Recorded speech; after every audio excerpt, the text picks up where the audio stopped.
தனிப்பட்ட முறையில தாவேக்கா கண்டிப்பாக நடிகர் விஜய் அவர்கள் கண்டிப்பாக கூட்டணிக்கு வரணும், கூட்டணியில அவர் திமுகவை எதிர்க்கணும் அப்படின்னு நான் நினைக்கிறேன். அதுக்கு 2 காரணங்கள். நம்பர் 1, கரூர் சம்பவத்துக்கு பிறகு விஜய் அவர்கள் மேல சில விமர்சனங்கள் எனக்கே கூட இருக்கு. அதுல முக்கியமானது என்னன்னா, அவரும் சரி, அவரது கட்சியில் இருக்கக்கூடிய அந்த சொற்பமான தலைவர்களும் சரி, அவங்க எல்லாருமே ஒரு பிரச்சனைன்னு வரும்போது அதை சந்திக்க தயார் நிலைமையில இல்ல.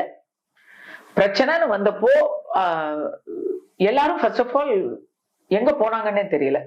2வது, வெளியே அவங்க தலை காட்டும் பொழுது ஒரு காமா சோமான்னு வழவழ குழக்கூடான்னு அவங்களுக்கு என்ன பண்ணணும்ன்றது தெரியல, தவிச்சிட்டாங்க. இது ஒரு அனுபவம் வாய்ந்த அரசியல் ஆலோசகர் இருந்திருந்தாலோ, இல்ல ஒரு சக்தி வாய்ந்த அரசியல் கூட்டணி இருந்திருந்தாலோ அவருக்கு இந்த நிலைமை வந்திருக்காது.